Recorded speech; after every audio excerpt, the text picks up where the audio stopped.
Hallelujah. Hallelujah. Amen. Dushima Imana iduhaye umwanya wo kugira ngo dusangire ijambo ry'Imana. I would thank God for giving us a time to come together and share His message. Ijambo ry'Imana ni rizima. The word of God is a living word. Kandi ijambo ry'Imana ni byo kurya byacu bya buri munsi. And the word of God is the food that we eat on our daily life. Imana yaravuze. God spoken and said. Iravuga. And God spoken once again. Kandi izakomeza kuvuga. And God will always speak and continue to speak. Ni ubwacu kumva icyo Imana itubwira. And it's for us to hear what God is saying. Kandi tugakora icyo itubwira. And for us to do what God is saying. Uyu munsi so today turaganira amagambo. We are going to have a conversation on the words. N'uwigisha hari histoire amateka. Those who teach history. Ariko samateka gusa. It's not just history itself. Ni ijambo ry'Imana twiga. But rather it's the word of God we are learning. Amateka ari mu ijambo ry'Imana. So the history is within in the word of God. Iyo dusomye Bibiliya. Because when we are reading the Bible, tubona ko Bibiliya nayo yabyitayeho. We see even the Bible was care about it. Niyo mpamvu tubona ko harimo ibitabo by'amateka. And that's how we see books speak about histories. Ibyo mu Gifaransa bita livre historique. They call them history books. History of yes. Bible history. Bible histories. Ndagira ngo dusome ijambo ry'Imana ryanditse muri Matayo igice cya 24. That's the story in the book of Matthew chapter 24. Duhere ku murongo wa mbere. From verse 1. Tugeze ku murongo wa 5. Until verse 5. Hanyuma ndajya mvuga n'ahandi dusoma. And I'm going to give you other verses we're going to be reading as we go on. Ibice nagennye gusoma turabisomera rimwe. We're going to read all the verses I have at once. Ahasigaye dusangire ijambo Imana tugeneye. Then we can go and share the word of God that God has brought us together to hear. Nubwo navuze ngo na amateka.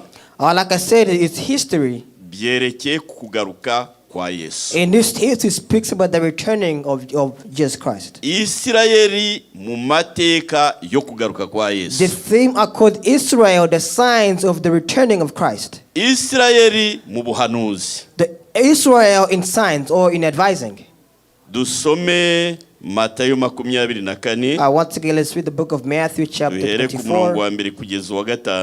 Verse 1 until 5. Mwarima dufashe nubundi ni impano Imana yaduhaye hadusomere. Amen. We're going to ask Evangelist Celestine to read for us because it's a gift he has within him. Ndagira ngo ngabanye wanza na guhaye byinshi. Dusome kuva ku murongo wa mbere tugeze ku murongo wa kabiri. Abari usoma honyine. He's going to read first verse 1 until 2. Just two verses first. Matayo 24 ku murongo wa mbere kugeza wa kabiri. Ku murongo wa kabiri haravuga ngo ibimenyetso byerekana uguhona ku Yerusalemu no kugaruka kwa Yesu. Some. Yesu arasohoka ava mu rusengero. Akigenda abigishwa biwe baramwegera ngo bamwereke inyubako y'urusengero. Kabiri arababwira ati ntimubona ivyo byose, ndababwira ukuri, ahandi hazosigazwa ibuye rigeretse kurindi ridasamburiwe hasi. Imana idufashe. Amen. Soma no muri kuri icyo gice n'ubundi umurongo wa 31. Umurongo wa 31 w'icyo gice ugeze ku murongo wa 35. Uhere 32 ugeze ku murongo wa 35. Haravuga ngo nimwigire ku musokoni umugani wawo, ishami ryawo iyo ritoshe amababi agatutuza, mumenya yuko agatasi kari hafi. 3. Nuko namwe nimwabona ivyo byose bishitse, muze mumenye ko ari hafi kurugi. 3. Ndababwira ukuri, abiki gihe ntibazorangira ivyo byose bitarashika. Amen. 3. Komeza. 3 haravuga ngo ijuru n'isi izorangira, ariko ijambo ryanje ntaco dusubiremo, ijuru n'isi bizorangira ariko amajambo yanje ntaco azaba. urakoze. Amen. Nkujyanye ahandi mu isezerano rya kera muri Ezechiel. Let's go now to the Old Testament, the book of Ezechiel Ezekiel. 38. The book of Ezekiel chapter 38. Uhere ku murongo wa 14.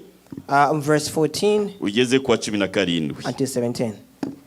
Turasoma cyane ariko ndavuga buke. Ezekiel Ezechiel 38 umurongo wa 14 tugeze ku murongo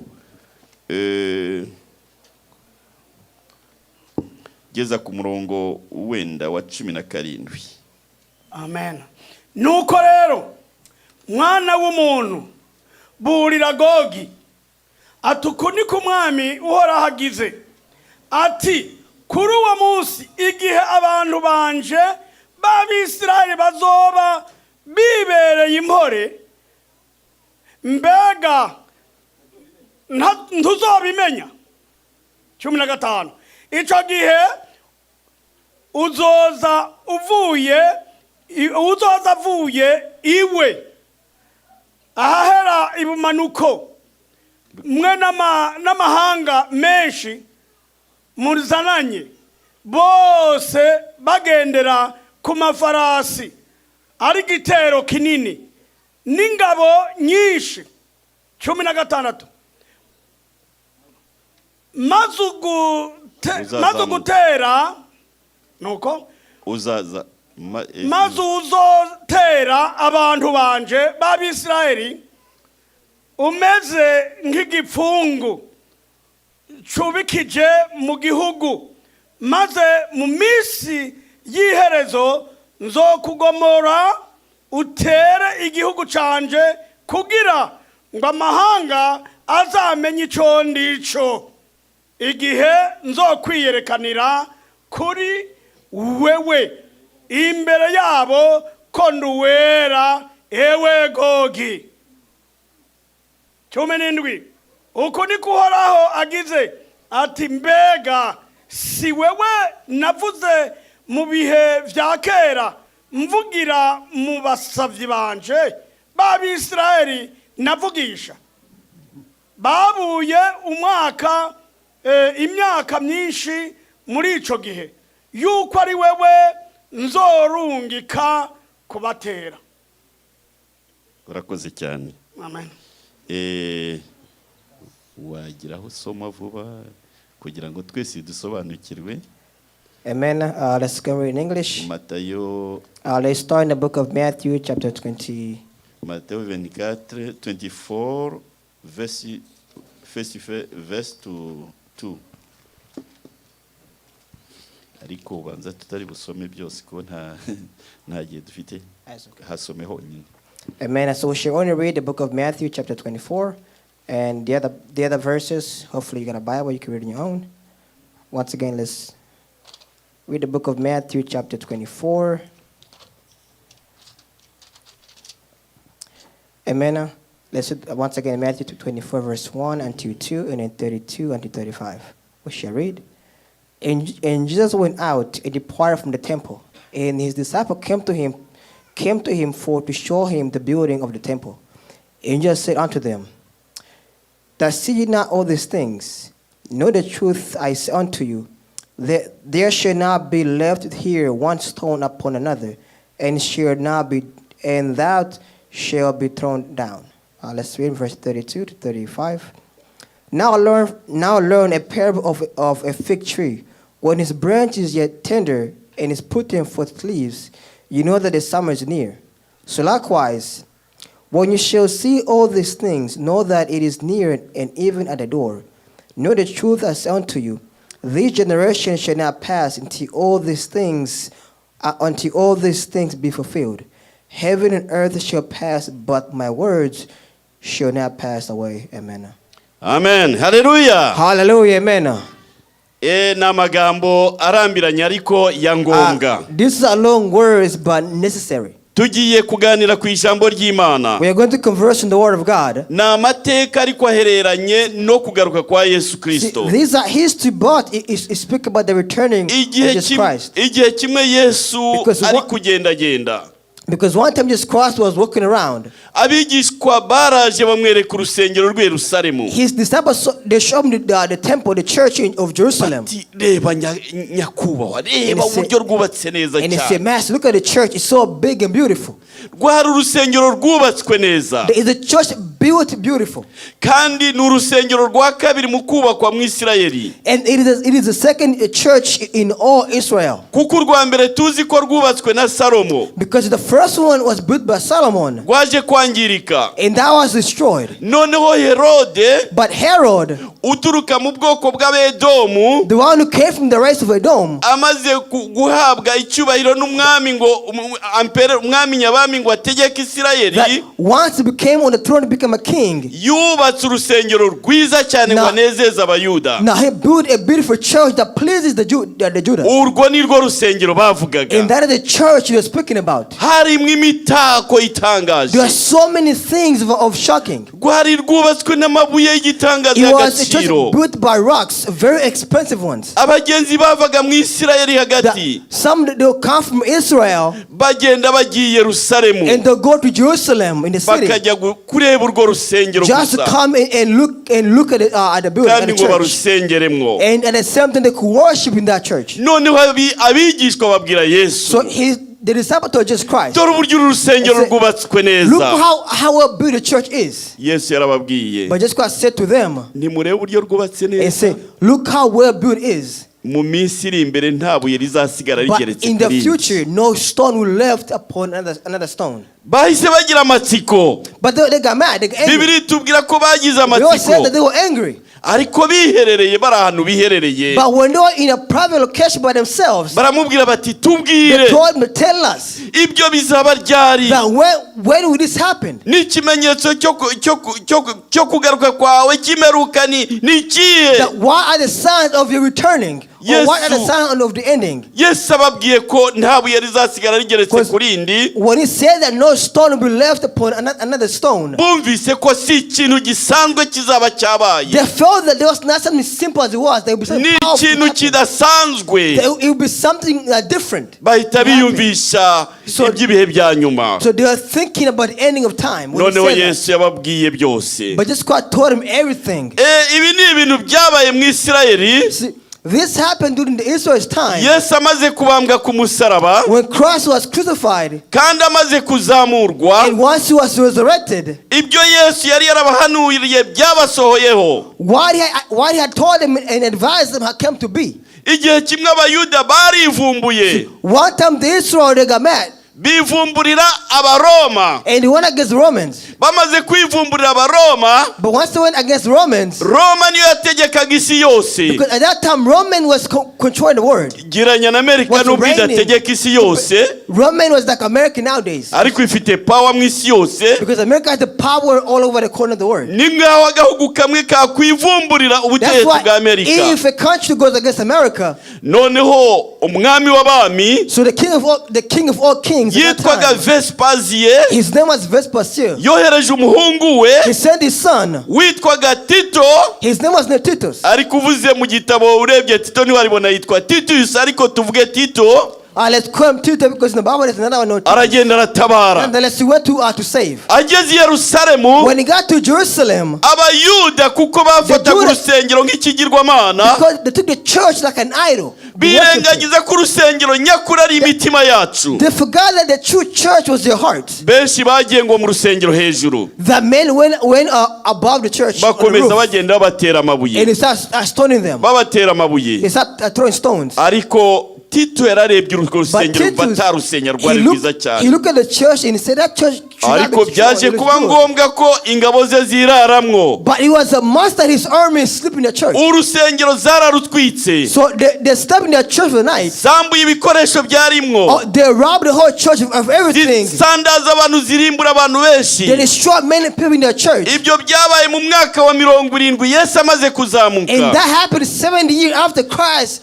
has returned home. kugira ngo umenye igihe gishize cy'icyo gihe, For you to know the right time or the right time frame, wafata ibihumbi 2023 ugakuramwo 70 wamenya imyaka ishize. you could take about iyo ntambara 2,000 ibaye. years and remove for 27 years, and then you could know exactly when the war happened. Ubwo nibwo abayuda bose bakwiriye mu isi yose. And that's when the Judah they spread right nta the gihugu word. batagezemwo. There are no country that it did not go Nkuko to. Yesu yabivuze, Like Christ has said before, he left. baratatana mu isi yose. Because they all spread around the word. Hose bagezeyo. That they spread around the whole world everywhere. Ndibuka mu bihe nigeze kujya ngibukavu njya I kwigayo, remember when I want to learn over there, nabonye ibikamyo binini byitirirwaga Benjamin Isirayeli. I saw a truck of Benjamin Israel. Yari umu-Isirayeli wari Bukavu, He was in Israel on the other yari side. afite ibikamyo byinshi. He had many trucks. Ariko noneho But abo b'Isirayeli ho bagiye hose where Israel, wherever they ntabwo went, bagize amahoro. unfortunately they saw no peace. Tuzi n'uburyo Satani yabarwanije, You know how Satan went against them as well. ariko Imana mwibuka uko But yavuze, God said himself, abantu nibihana when I put the repent, bakazamura amaso yabo bakayerekeza i Yerusalemu baririra Imana, and if they cry to me and raise my voice izumva to me, gusenga kwabo kandi basubize. and I will hear their prayers and return their peace. Wibuke kandi ko yasezeranije Aburahamu, He made a promise to Abraham. yamusezeranije He igihugu promised Abraham a country, ko izagiha ubwoko bwe bwose. that he will give the country to his people. Icyo gihugu cyari gituwemo n'abandi bantu, In that country, many other race ariko lived in Imana that country. yaravuze But God said and spoke and said, ngo bagende bahindura icyo gihugu, that go and change that country. kandi aho bazakandagiza ikirenge hose Wherever they will step, irahabahaye. Imana ishimwe cyane. wherever they will step will be their place. Ibyo barabikoze, They did that. bagomba kubikora, And it's the ariko right to noneho do it. icyo gihe bari mu mahanga ntabwo bari But bagishoboye at kubikora. that Noneho time, they were foreigners in other countries, so they could not do it. biratangaje cyane. So it was shocking. Bamaze imyaka, And turebe, let's see, for nsoma nabonye kuri 29 z'ukwa 11 mu 1947 in 1940, nibwo umuryango w'abibumbye watangaje ko hemewe hashyirwaho leta ya Isirayeli. in 1940s when they create a government for Bose bari Israel. barahunze, Because all of them, they have fled from different countries. hasigaye utuntu dukeya gusa mu burasirazuba bwo hagati. Only a few Israel have left in their home city, but many have spread out. They are Bahita freedom country Middle East. in the Middle East. Hari hasigaye duke cyane rwose, uduturage duke, Only very few have left. kandi nabwo barushaga kugirwa nabi n'abaturage baho. Even they are being persecuted by their own neighboring countries. Noneho But so, iryo tegeko Loni yemeje the law that they brought in 1940, ryashyizwe mu bikorwa ku itariki ya 14 z'ukwa gatanu, it became law in February the 5th, 1948. in 1948. Nibwo hatangajwe leta yigenga ya Isirayeli. That's when they brought in an independent government for Israel. Ibyo biza gusohora, biza gusoza ibyanditswe na Yesaya 66. So these come to connect what Isaiah said. 66 umurongo wa 8 kugeza wa 9. In Isaiah chapter 6 verse 8 to 9, haravuga ngo, it says, ninde wigeze kumva bimeze bityo? Ninde wigeze kubona ibisa bityo? Mbese igihugu cyavuka umunsi umwe, ishyanga ryabyarirwa icyarimwe, nyamara Isiyoni habyaye abana hakiramukwa. Mbese nzatuma batwita, ne gutuma babyara? Nibyo Uwiteka abaza, ko ari jye utuma babyara n'abaziba inda? Nibyo Imana yawe ibaza. Imana idufashe. Amen. Ndagira ngo noneho ne gutindaho. Now let's pause here in the reading.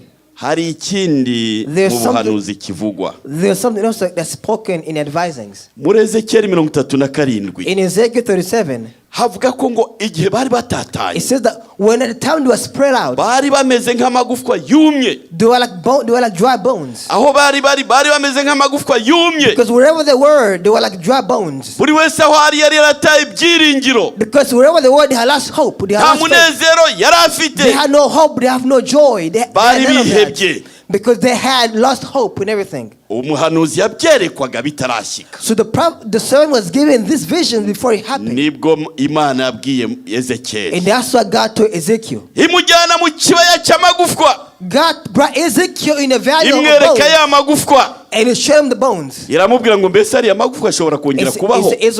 Ezekiel, can this bone come to live? Ezekiel ati niwo ubizi. Ezekiel said, only you know God. Noneho. So Imana yaravuze ngo hanurire yo magufwa. So God told Ezekiel that to prophesy on the bones. Agiye kubona inteko zira amagufwa igufa risanga irindi. When he did, he saw the bones came to another bone. Ni igufa risanga irindi. Each bone came to connect to another bone. Noneho biregerana barahagarara babantu benshi bameze nk'inteko. And all the bones came together and became people. Ariko noneho bari batarashyirwaho inyama n'imitsi. They were just bones, they were flesh without breath and meat. Imana yavuze ko izagira igihe bashyira mu mwuka wayo babeho. God said that he will put his own breath upon them to become living. Reka mbahe nka devoir cyangwa umukoro. Let me give you like an example. Muze kwasoma mugeze mu rugo ko ndabona igihe cyatubana gito. When you get home, hopefully you can read it. Musome Ezechiel 37. I'll read Ezekiel 37. Musome n'igice cya 38. And read verse 38. Musome na 39. And 39. Nyuma. And after that, nimushaka no kumenya uburyo noneho bagiye ibyo bibi bazabivamo bubaka urusengero rukomeye bazakiramo Mesiya. Musome muri 40 kugeza 40 irangiza. You can read chapter 40 and the whole chapter. Noneho icyo nshaka kuvuga. So what I'm trying to say is, hari icyo Imana yavuze. That God has said something. Mu gihe bazagaruka mu gihugu cyabo, that when they return in their own countries, ngo bazabavuye mu mahanga menshi cyane, they from many foreign lands, ngo kandi bazabatashye mu gihugu cyabaye umwirare. They'll be coming back home to a country that was deserted. Igihugu cyari cyarabaye amatongo. A country that was like a deserted land. Ngo bazakigarukamwo. But they'll come back to it. Ndetse ahandi ho Bibiliya ikanavuga ngo Yerusalemu izasubira kubaho yahoze. That Jerusalem will come back to be where it was before. Nicyo twabonye Trump yashoje ubushize aho yavuze ngo yemeye Yerusalemu ho kapitale ya Israel. And that's what Trump said why back that he's allowing Israel to receive. Noneho bamaze gutaha bageze mu gihugu cyabo. So when they went back home, the home country, Bibiliya itubwira igihugu yageranije na Gog. But compare it to Gog. Gog ngo ni igihugu gituye muri Bibiliya y'Ikinyarwanda bavuga ngo ikasikazi. Because Gog is a country close mu Kirundi bavuga mu Gifaransa bavuga ngo far north. Mu Cyongereza far north no kuvuga ngo mu majyaruguru ya kure. That you were going to the country far in the north, basically far away. Kandi kikaba ari igihugu kinini. And it was a big country as well. Ngo icyo gihe Isirayeli. So at that time Israel. Ngo bazaba biraye rwose. Ngo bazaba biraye rwose. That they will be happy. Bazaba biraye it is almost the same. Okay. At that time, they will have no worries. Bazaba biraye ntacyo batinya. They will have no worry, no fear. Ngo maze icyo gihe bazatungurwa rwose. At that time, they will be hated. Ngo bazatungurwa. That they will be persecuted. Ngo maze ibihugu byose bizahaguruka. All the country will stand up. Ngo bibatere. And they will attack them. Ndetse birigenda inabivuga bimwe muri byo. When I say this, many among these things is really in the chapter. Ntabwo buzabura Ubuperesi buzabuhari. Because they'll be persecuted from others. Muzi ubuperesi ni iki? Ni Irani. So the Iran. Ngo na Ethiopia izabirimo. Ethiopia will be among them. Muzi Ethiopia icyo ari cyo? When you say Ethiopian, do you know what it ihagarariye means? ibihugu byose byo mu majyaruguru ya Afurika niyo yarizwe. Ethiopia was like ariko ubu ngubu bayitanyaguyemo ntikiri nkuko Ethiopia back then yanganaga. was a representative of all the African countries. Muri iyi minsi ejo bundi nibwo numvise But nowadays it's not like that. But I heard a few days ago, a few months ago, bavuga that they said, narabisomye I read it somewhere, ko Algeria abadepite bemeje itegeko ko bohereza ibihumbi byinshi byo kujya kurwanya Isirayeli.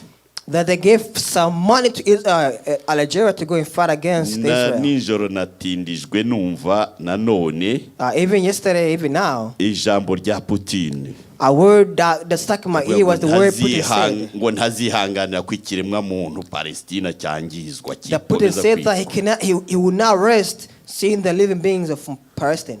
Ubushinwa nabwo bwavuze ibintu nk'ibyo. Even China says something very similar to what Putin said. Ibihugu by'Abarabu byose byavuze ibintu nk'ibyo. Many Middle Eastern countries say something very comparable to what Putin said. Kandi igihugu kizabajya imbere. And the country that will be like a leader. Uburusiya mu buhanuzi buravugwa. Russia is spoken in. Ubwo simvuze intambara y'iminsi 6 yabaye. I am not saying the word happened 6 days ago. No. N'intambara yo muri 73. Or even the word happened in the 1930. Aho ibihugu bimwe by'Abarabu biyobowe n'umuperezida Nasser wa Egypte byateye. That way that the leader of Israel attacked. Hari abatekinisiye bakomeye bavuye mu gihugu cy'Uburusiya babashyigikiye babereka imikoreshereze y'ibitwaro bikomeye. Because some came from Russia to show them the weapon they could use to go and fight against them. Ariko abashakashatsi bayobowe n'Imana bamwe, but those led by God, bavuga ko mu minsi iri imbere, they said that in the future, noneho icyo gihugu kitazihangana. That country will not be patient anymore. Ngo cyohereze gusa abatekinisiye. But rather it will send it to technicians. Ahubwo ngo kizaza ari benshi. But instead of sending people, they will come as an army. Bibiri iravuze. The Bible said. Hariya twasomye ku gice cya 38. Verse 38. Ngo bazaza bameze ngo nk'igicu kitwikira hejuru kinini cyane. That they will come like a cloud, a big. Ngo kandi. And then n'Imana izabahuruza baje. It is God sending. It will be God sending them. Ariko bazazigira ngo ibagaragarizeho imbaraga za Imana. Rather they will come to God to show them His power and give them His power. Iyo tuvuze ibi ukajya mu mubiri wavuga uti mbese ibyo birashoboka gute? When we say this thing and you go in the flesh, you ask yourself, is it possible? How can it happen? Abisirayeli baracyari babandi. That Israel are they still the same as back then? Byatumye ndeba mu bushakashatsi bwanjye. That this made me look in my past. Ndeba pourcentage umubare w'abakristo bari mu Isirayeli. And it made me to look the percentage of how many Christians are in Israel. Nasanze and I saw that umubare wabo ari uduce tubiri n'agace gatanu, kuvuga pourcentage ya tubiri n'agace gatanu gusa. Out of the 100% of the Israel, only about 2%. 97% cyangwa 98 n'Abayahudi barindiriye kuza kwa Yesu. 90% of them, 95% of them, they are not Christians, but 2%, 2.5% are Christians. The others, unfortunately, are not. Mujye mwumva indirimbo zabo muri YouTube. If you hear their songs on YouTube, the Israel songs on YouTube. Hari indirimbo zimwe baririmba mu Cyongereza. Some songs they sing in English. Bararimba ngo dutegereje Mesiya. Something they say that we are expecting our Messiah. Uzaza utabyawe n'umugore. Who shall come not being born by a person. Utazaza ari Imana muntu. Who will not come like a God in person. Ngo Mesiya wacu no dutegereje. We are expecting our true Messiah. Iyo baririmba batyo baba basenga by'abakristo. But when they sing this way, they are speaking about Christians. Nayo mapurusa abiri rero narebye. But those 2% that I looked. Nasanze abenshi bavuze umubare wabo ni 182. I said there's about 185,000. Ariko abangana na ibihumbi 75 byabo, by about 50,000 of those 180,000. Yes. Abo n'Abarabu bahindutse abakristo. Those who are Middle Eastern who changed and become n'Abarabu bakijijwe baba abakristo. They are Middle Eastern who changed and become Christians. Noneho Abayahudi ubwabo, but the foreign themselves, ukuyemo n'abanyamahanga nabo abakristo basengerayo, if you move others, ni bakeya rwose. But there are very few. Ariko si kuki Imana yabegera igasa naho ikoze ibintu bimeze nk'ibyo. the white king God now get close to them and do what is right upon them. Nusoma mu Baroma And if you read Romans, igice cya 9 Romans chapter 9, nguhaye wenda umukoro ugisome cyose igice cya 9 if chapter you guys just 9 read Romans the whole verse, the whole chapter 9. urasanga ko Paulo yavuze ngo banangiwe imitima That Paul said that they hardened their heart, they ku hardened buryo their nawe heart. yakwifuza The prayer that- gupfa akicwa ariko bagakizwa That the Holy Spirit wants to die with them and for them to be saved. ariko banangiwe But umutima rather, kugira ngo they hardened their heart so that igice kinini cy'abanyamahanga nabo bakizwe babona agakiza that those foreigners who come in that country could receive salvation as well. ngo kandi sibo babyigize That it is not they who made this. ngo byatewe n'iyo ngiyo yabagize gutyo kugira ngo n'abanyamahanga nabo binjire But rather it happens so the other foreign countries could come to them and Ngo receive ariko- them for salvation that they have. ngo igihe kigeze But when the time was right, when the ngo time came, umukiza azava i Siyoni the king who comes from Sioni, uzakura kunangirwa mu mitima yabo maze bakizwe bakire and that umukiza wabo salvation will come and will soften their hearts so they could be saved and received their uko niko salvation. ijambo ry'Imana ritubwira And that's what the Bible says. noneho nagira ngo mbabwire And ko I want to tell you now iyo tubonye ko batashye bakinjira mu gihugu cyabo that when you look that they went back home in their home country, nibyo Yesu yavuze ngo nimubona That's what igiti Christ said cy'umutini gitoshye nibwo Yesu yavuze ngo nimubona igiti cy'umutini gitoshye Christ said, if you see a fig tree are withering, sinzi uko wagisoma igiti cy'umutini fig tree, ngo nimukibona gutyo muzahite mumenya ko that if you see a fig tree, igihe cy'impeshyi cyegereje that know that summer is near, ngo ndetse mumenye ko umukiza and ageze ku know rugi that your king or the Messiah is ubibonye close to the gutyo ubu door. ngubu Isirayeli uko imeze ubu Because if you see how Israel is now, bariteguye kuza kwa Mesiya you're expecting the returning of the hari indirimbo Messiah. numvise baririmba I heard that hahirwa song ngo singing. nguje mu izina ry'Uwiteka barayiririmbye nanjye They say a song iyo that- nyumvise kuri YouTube nkumva nduzuzwe nkumva See, that ndanezwe song ngo bless me as hahirwa well. They say the song says ngo hahabwe umugisha nguje mu izina ry'Uwiteka that be blessed to come the name of our king. Be noneho blessed to become the bariteguye king of.